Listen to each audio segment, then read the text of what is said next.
तो आप लोगों को फिर से स्वागत है मेरे एक नए वीडियो में। तो आज जो हम लोग करने वाले हैं सॉल्व, वो जो 28 फरवरी को हो चुका कक्षा 8वीं का बोर्ड, तो उसमें जो प्रश्न पत्र मिला है उस प्रश्न पत्र का हम लोग करने वाले हैं कंप्लीट सॉल्यूशन। तो आज हम लोग मैथ का सॉल्यूशन करेंगे, बाकी ऐसे वीडियो आते रहेंगे और सब्जेक्ट का एनालिसिस के साथ।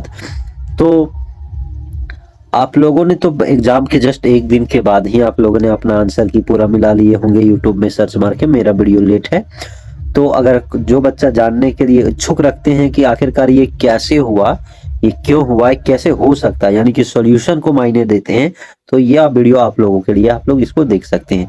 तो चलिए टाइम को वेस्ट ना करते हुए हम लोग शुरू करते हैं। इस वीडियो में हिंदी वाला ही को प्रेफर करूंगा, क्योंकि जेक बोर्ड है तो जेक बोर्ड में ज्यादातर लोग हिंदी मीडियम से होते हैं। और मैं बता भी दूंगा इंग्लिश में कुछ कुछ जो इसमें समझने लायक होगा। सबसे पहले आपसे पूछा है कि -9 का योज प्रतिलोम क्या होगा। तो ये वन लाइनर टाइप क्वेश्चन था, आप इसको ऐसे ही सॉल्व कर सकते थे। आपसे यहाँ पूछ दिया -9 का योज प्रतिलोम, तो अगर -9 का पूछा है तो प्लस में 9 होगा, अगर +9 का होता तो माइनस में होता, जस्ट उल्टा। ठीक है। सेकेंड नंबर क्वेश्चन में निम्न में कौन योज तत्समक है। योज तत्समक कहने का मतलब है वैसा नंबर को यहाँ लेना है कि अगर हमारे पास कोई गिवन नंबर है तो उसमें अगर ऐड करेंगे तो कोई फर्क नहीं पड़ने वाला है। तो ऑप्शन नंबर बी हमारा करेक्ट होगा। चलिए अगला क्वेश्चन पे चलते हैं। देख सकते हैं आपका तीसरा बहुत इजी है, फिल इन द ब्लैंक्स है।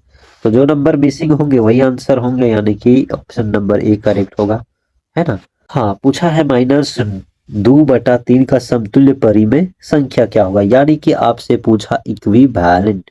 क्या पूछा आपसे? इक्विवेलेंट, जो कि आप लोग बहुत अच्छे तरीके से जानते हो।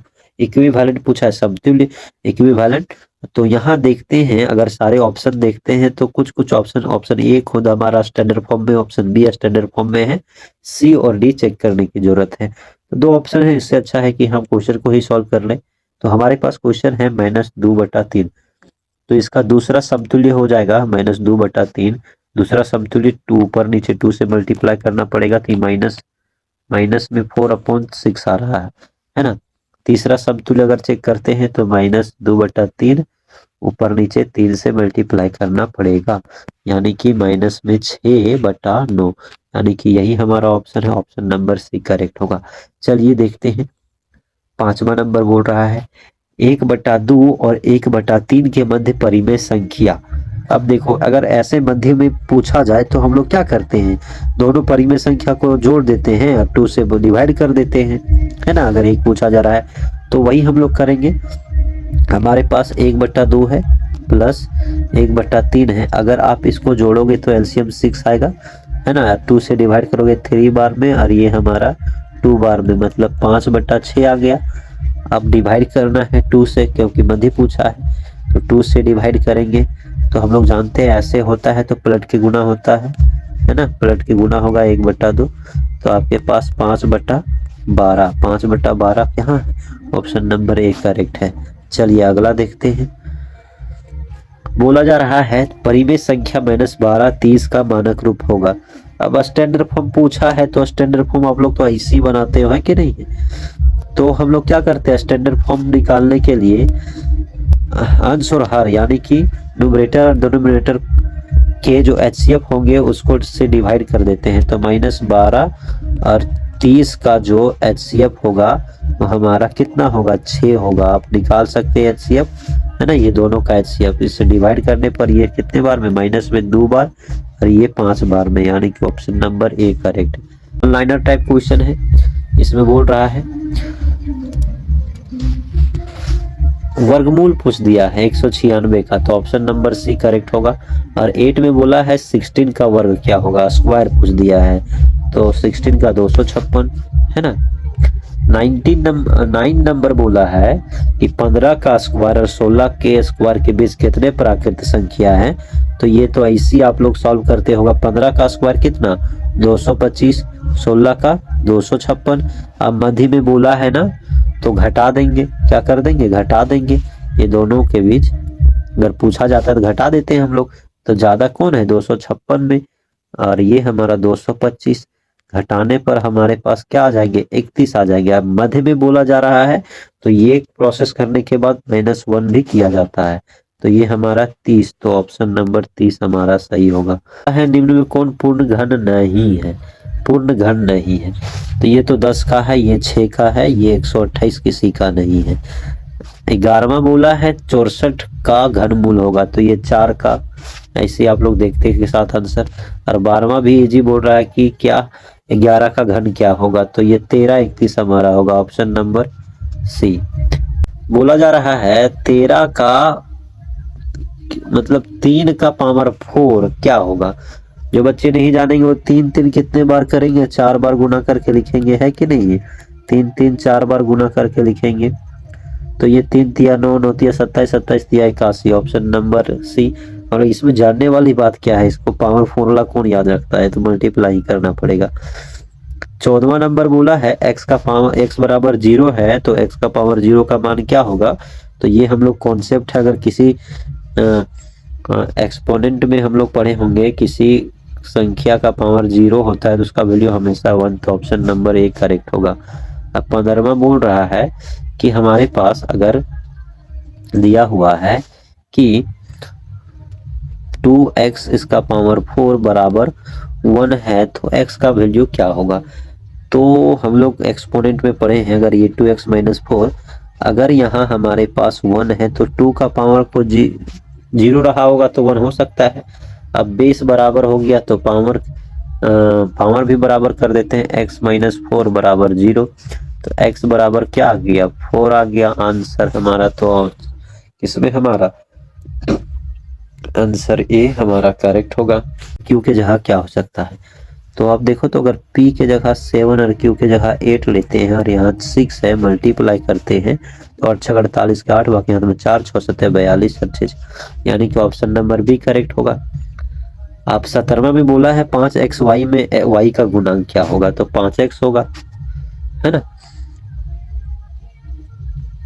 बोला जा रहा है 18वां में कि यहाँ ध्यान से देखो कि x² - 1 में से 1 - x² को घटाने से क्या होगा, तो अगर x² - 1 में से घटाना है 1 - x², तो ध्यान से देखो ये x² तो हो जाएगा, ये -1 हो जाएगा, अभी माइनस इससे मल्टीप्लाई एक बार होगा तो -1, फिर ये -x, तो ये प्लस में x² हो जाएगा।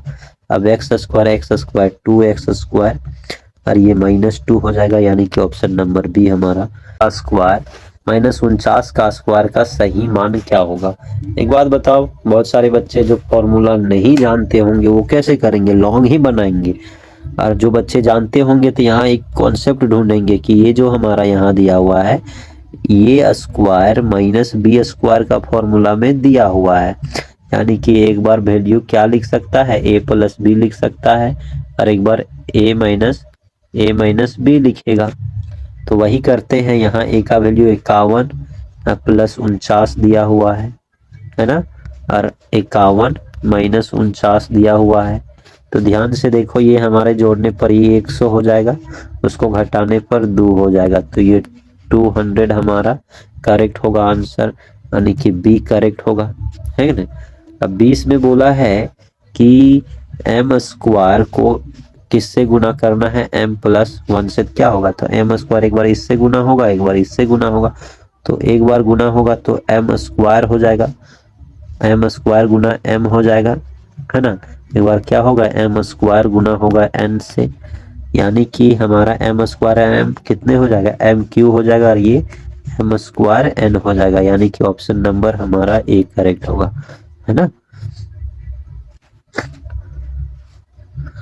बोला जा रहा है, अब यहाँ देखना गुणनखंड, आप कितने बच्चे को गुणनखंड आता है, तो इसको दो तरीके से आप बनाएंगे। पहला तो आप बाय ऑप्शन करेंगे, जो कि 4 ऑप्शन काफी टाइम लगेंगे, है ना। तो इसको हम सॉल्व करना बताते हैं। तो एक बात बताओ कि हम लोग कैसे इसको बनाते हैं, तो m² है, अब बीच वाला को तोड़ा जाता है, तोड़ा ऐसा जाता है कि जोड़ने घटाने पर कितना होना चाहिए, m ही होना चाहिए, और गुना करने पर ये दोनों का मल्टीप्लीकेशन के बराबर होना चाहिए। तो अगर इसको हम 8m और माइनस में 7m लिखते हैं तो वही आएगा -56, अब ये दोनों में से कॉमन क्या दिख रहा है, ये दोनों में से m, तो m कॉमन बाहर निकल गया तो एक m बचा और यहाँ से 8 बचा, यहाँ से -7 कॉमन बाहर निकला तो यहाँ m बचा, अब प्लस में 8 बचा, है ना। अब ये दोनों एक जैसा है, ये दोनों कॉमन, तो m + 8 बाहर आ जाएंगे तो यहाँ से बच जाएंगे m - 7। तो ऐसा कहीं दिख रहा है, तो हाँ हमें दिख रहा है, यानी कि किस में दिख रहा है, हमें ऑप्शन नंबर ए में दिख रहा है, तो ए हमारा करेक्ट आंसर होगा। 22 नंबर क्वेश्चन क्या बोल रहा है, ध्यान से देखो पहले, a² + 2ab + b² है, तो ये तो फॉर्मूला दे दिया हुआ है, कौन सा फॉर्मूला दे दिया हुआ है, a + b का होल स्क्वायर दिया हुआ है, यानी कि इसको 2 बार लिख सकते हैं, a + b, यानी कि ऑप्शन नंबर हमारा ए करेक्ट होगा। 28वां क्वेश्चन बोल रहा है कि x² है ना, x² भागा क्या, x बोला है, x² यानी कि 2 बार x, नीचे भी हमारा x तो कट गया तो एगो x बचा, तो ऑप्शन नंबर बी करेक्ट हो जाएगा, है ना। 24 बोला जा रहा है, 24 हमारा, यहाँ देखो 8 = q + 3 है ना, तो q का वैल्यू निकालना है, तो 8 माइनस इधर आ जाएगा 3, तो इधर q, यानी कि q का वैल्यू जो आएगा वो हमारा कितना, 5 के बराबर, यानी कि ऑप्शन नंबर ए। 25वां नंबर क्वेश्चन देखते हैं, बोला जा रहा है श्याम की आयु x वर्ष है, 5 वर्ष के बाद उसकी मतलब उम्र 20 वर्ष हो जाएगी, तो वर्तमान आयु कितना था, श्याम की आयु 1 वर्ष था, 5 साल बाद कितना हो जाएगा 20, तो ऐसे किस में दिख रहा है, ऑप्शन नंबर बी करेक्ट होगा। चलिए अब हम लोग देखते हैं अगला नंबर क्वेश्चन, 26वां नंबर। अब देखिए ध्यान से, यहाँ बोला है कि किसी विद्यालय में 60% विद्यार्थी लड़के हैं, बॉयज कितने हैं, बॉयज जो हमारा यानी कि बॉयज कितने 60% हैं, तो गर्ल्स कितने 40। अब यहाँ बोला है 40 लड़कियों की संख्या 520 है, यानी कि 40% बराबर हमारा 520 है कि नहीं है। तो आप ध्यान से देखो कि अगर आपसे 1% का वैल्यू पूछा जाए तो कैसे निकालोगे, तो 1% का निकालने के लिए 520 को आप 40 से डिवाइड करोगे कि नहीं, तो ये कटा 13 चौके 52, 13 आ गया।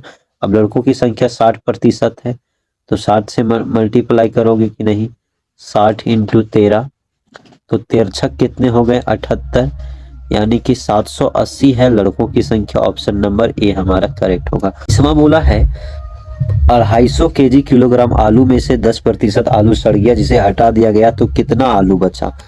और इजी जी, बहुत ही जी क्वेश्चन दिए थे, लगते हैं मेरे स्कूल के बच्चे तो इसे फेंक दिए होंगे चुटकी में।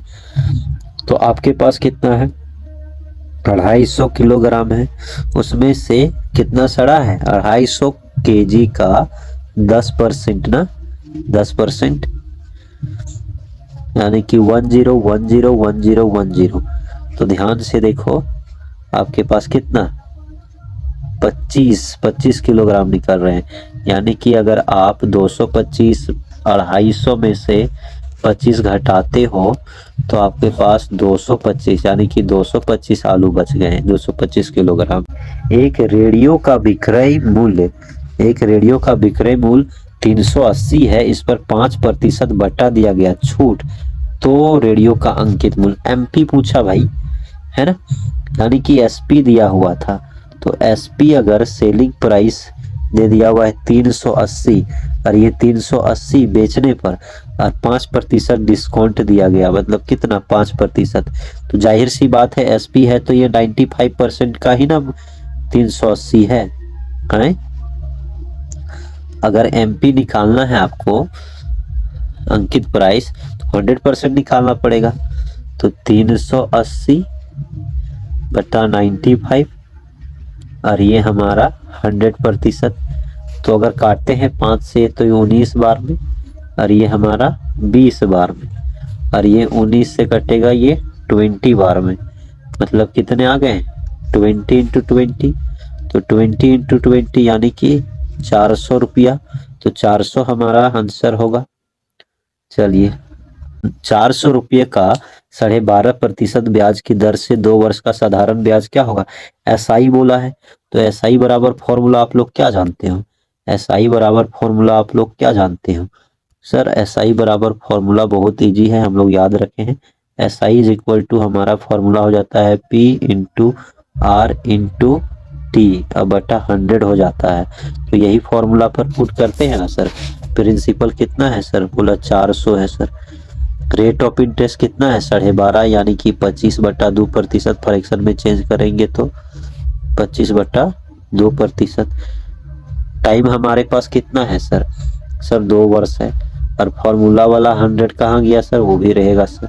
और 2 0 कटा सर, ये 2 0 और ये 2 2 कटा और ये 2 0। अब 25 चौके 100 क्या आ गया सर? हमारे पास 25 × 4 आ गया सर। तो ये तो 100 रुपीज़। तो एसआई कितना क्या आ गया?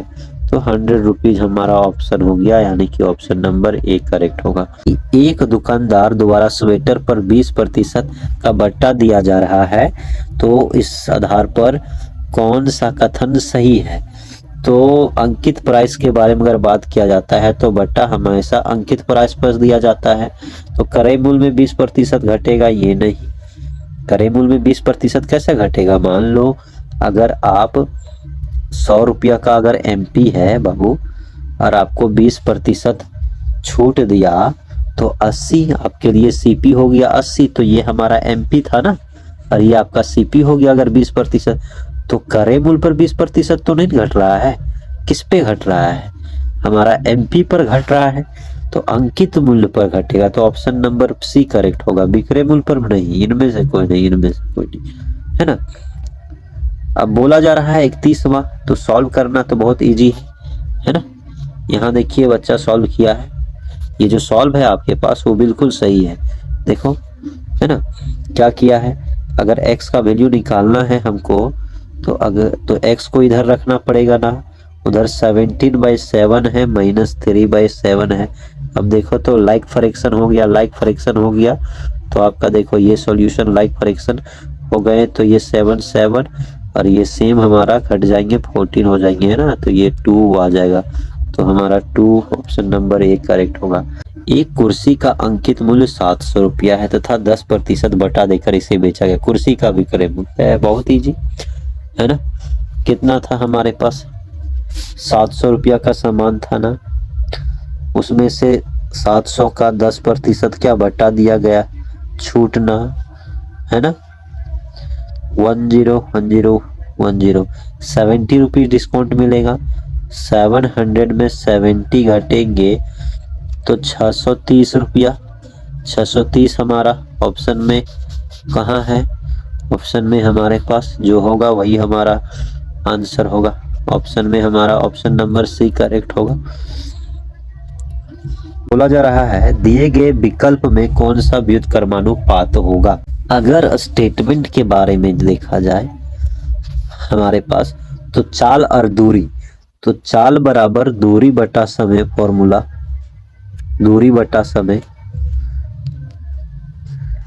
दूरी बटा समय फॉर्मूला होता है। अब एक बात बताओ कि यहाँ हमारे पास जो दिया गया है व्युत्क्रमान पूछा है, चाल और दूरी के बीच में समानुपात का संबंध है। आदमी की संख्या और कार्य, है ना।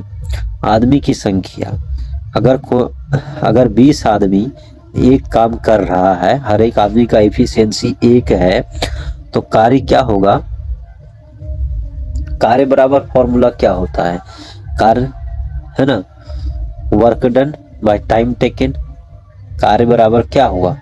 कार्य हमारा फोर्स इनटू डिस्प्लेसमेंट हुआ, है ना। तो एक बात बताओ, कार्य ज्यादा होगा, आदमियों की संख्या और कार्य, कहीं धूप और तापमान तो ये होगा नहीं, ये होगा नहीं। धूप बढ़ेगा तो ऑटोमेटिक तापमान बढ़ेगा। टमाटर का वजन बढ़ेगा तो ऐसे में रेट भी बढ़ेगा, ये भी नहीं होगा। कहीं ना कहीं ऑप्शन ये आदमियों की संख्या, अगर आदमियों की संख्या और कार्य का समय दिया होता, है ना, तब ये हो सकता था। यानी कि आदमियों की संख्या अगर बढ़ रहा है तो कहीं ना कहीं कार्य बढ़ेगा। अगर कार्य का समय के बारे में चर्चा किया होता तो इन्वर्सली प्रोपोर्शनल, संख्या बढ़ता तो टाइम घटता। तो अगर आंशिक रूप से देखा जाए तो ऑप्शन नंबर बी को करेक्ट मानते हैं, लेकिन ये इसमें कार्य का समय होना चाहिए था। चलिए अगला देखते हैं। समांतर चतुर्भुज जिसका प्रत्येक कोण समकोण होता है वो हमारा आयत कहलाता है। रेक्टेंगल होता है जिसका हर एक कोण 90 डिग्री। जिस बहुभुज की सभी भुजाएं बराबर ना हो वो क्या कहलाता है? तो वो हमारा विषम बहुभुज कहलाता है, इर्रेगुलर पॉलीगन, है कि नहीं है। यहाँ बोला है एक्स का वैल्यू फाइंड आउट करना है। तो आप लोग ट्रायंगल का जो एक्सटीरियर एंगल होता है उसका कॉन्सेप्ट जानते होंगे कि सर बाहर कोनों का, बाहर एंगल का अगर देखा जाए तो अंदर के एंगल के सम के बराबर होता है, ये कॉन्सेप्ट है। तो अगर x निकालना है तो 130 में से 65 घट जाएंगे सर, है ना, तो x बचेंगे। तो कितना आ जाएगा आंसर? तो आंसर में हमारे पास जो आएंगे वो हमारा घटाने पर बच रहा है, 10 में से गया तो ये 5 और 12 में से 6 गया तो 6, 65 हमारा ऑप्शन आ रहा है।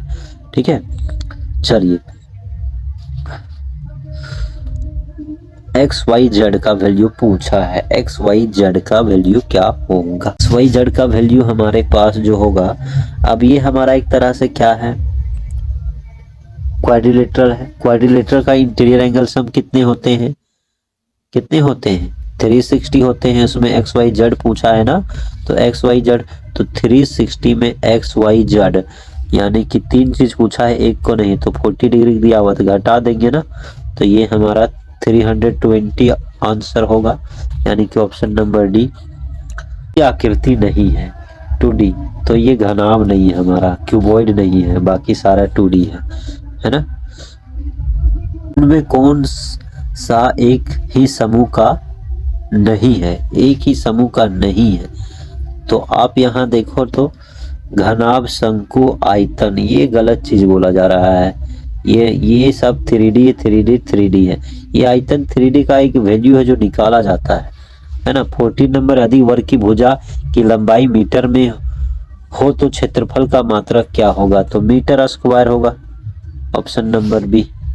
41, एक समचतुर्भुज का क्षेत्रफल 88 सेंटीमीटर है और उसका एक विकर्ण 11 है, तो दूसरा विकर्ण क्या होगा? तो रोम्बस के चारों साइड तो बराबर होते हैं, ये आप लोगों को पता है। रोम्बस हमारा चारों साइड, अगर एक विकर्ण ये हमारा कितना है, ये विकर्ण हमारा अगर 11 है, ध्यान से देखो, ठीक है, तो हमसे ये विकर्ण पूछा है। तो एक बात बताओ, अगर एरिया हमारा 88 है तो आप समझो कि ये हमारे विकर्ण इसको 2 इक्वल पार्ट में डिवाइड करते हैं, ध्यान से देखना। तब आप समझो कि अगर ये हमारा एक तरह से क्या बन रहा है, ट्रायंगल बन जाएगा। अगर आप इतना लेके चलते हो तो ये हमारा हाइट हो जाएगा और इनके जो डायगोनल होते हैं बाइसेक्ट करते हैं। तो अगर ये हमारा एक ट्रायंगल है तो इसका बेस हमारे लिए क्या काम करेगा बाबू? काम करेगा हमारा डायगोनल का। तो एरिया का फॉर्मूला, इसका आधा ले लेंगे, एरिया कितना 44 ले लेंगे, हाफ बेस हमारा तो निकालना पड़ेगा बी, और हाइट ये इसका आधा, आधा कितना हो जाएगा सर? तो वहाँ 11 का 11/2 हो जाएगा, है ना। अब ध्यान से देखो हमारे पास क्या आ रहे हैं, ये इधर 44 आ रहा है और उधर b/4 × 11 आ रहे हैं, है कि नहीं है। तो अब ये हमारा अगर देखा जाए b निकालते हैं तो ये हमारा 44 × 4 हो जाएगा, 4 हो जाएगा और नीचे 11 हो जाएगा। ये कटेगा 4 बार में, कितना? 4 बार में, 4 चौक 16, 4 × 4, तो हमारा दूसरा डायगोनल 16 हो जाएगा, है ना। बेलन की त्रिज्या और ऊंचाई क्रमशः 7 सेंटीमीटर तथा 10 सेंटीमीटर है, तो बेलन का आयतन क्या होगा। वॉल्यूम पूछ दिया है हमारा सिलेंडर का है। सिलेंडर का आयतन का फॉर्मूला क्या होता है, आर स्क्वायर एच होता है। तो हमारे पास बेलन की त्रिज्या आर का जो वैल्यू दे दिया हुआ है, आर का जो वैल्यू हमारे पास दिया हुआ है वो आर दे दिया हुआ, कितना दिया हुआ है 7, और हाइट कितने दिए हुए हैं, एच का वैल्यू हमारे पास दे दिया हुआ है 10। तो क्या होता है पाई स्क्वायर एच, वॉल्यूम बराबर फॉर्मूला पाई स्क्वायर एच।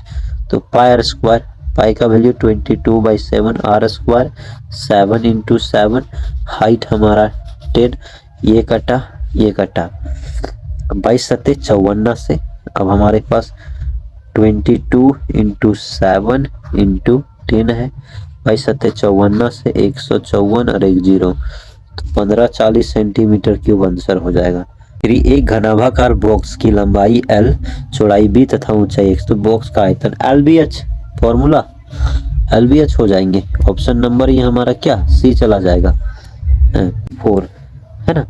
बोल रहा है क्या दर्शाता है, तो इसका देखो तो कितने 5 5 10 10 3 13, तो 13 आंसर हो जाएगा हमारा। आगे वर्ग अंतराल की ऊपरी सीमा है ना, ऊपरी सीमा 40 है यहाँ, है ना। ये जो हमारे होते हैं ये निचली सीमा ऊपरी सीमा, तो ये ऊपरी सीमा 40 है ना।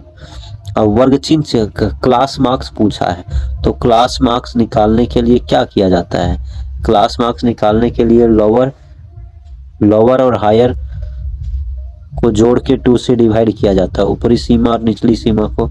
तो ये हमारा 26 + 30/2 यानी कि 56/2, तो कितना हो जाएगा 28 दूनी 56, ऑप्शन नंबर सी करेक्ट होगा। अब बोला जा रहा आंकड़ों का निरूपण निम्न में से किसके द्वारा नहीं होता है, वर्ग चित्र द्वारा नहीं होता है। अब वर्ग चित्र के बारे में पढ़े हो नहीं, द्वीप दंडालेख पढ़े, दंडालेख आयत चित्र, ये इसके द्वारा नहीं होता है ना। बड़े एवं छोटे प्रश्नों के बीच को अंतर को क्या कहते हैं, तो इसको बोलते हैं हम लोग परिसर, क्या बोलते हैं परिसर, जिसको इंग्लिश में रेंज बोलते हैं, ठीक है। तो हमारा करेक्ट ऑप्शन डी होगा। क्या है मूल का निर्देशांक पूछा है, तो मूल का निर्देशांक हमारा क्या हो जाएगा ओरिजिन का, तो ओरिजिन का 0 0 होता है ना। ये अब हमारा लास्ट क्वेश्चन रहा 50 नंबर, 7 2 स्थित है। अब देखो दोनों वैल्यू पॉजिटिव में है, तो जाहिर सी बात है ये हमारा प्रथम चतुर्थांश में ले करेगा। तो यहाँ पे हमारा होता है ये वीडियो खत्म। तो अगला वीडियो में हम लोग मिलते हैं, ये जो साइंस पेपर है उसको लेकर, ठीक है। ऐसे और इंफॉर्मेटिव वीडियो के लिए आप YT चैनल है JPS झारखंड पब्लिक हॉलम को सब्सक्राइब कर सकते हैं, और FB पेज हमारा PK सर ऑफिशियल को फॉलो कर सकते हैं, है ना। तो मिलते हैं आगे, तब तक के लिए अपना ख्याल रखें, धन्यवाद।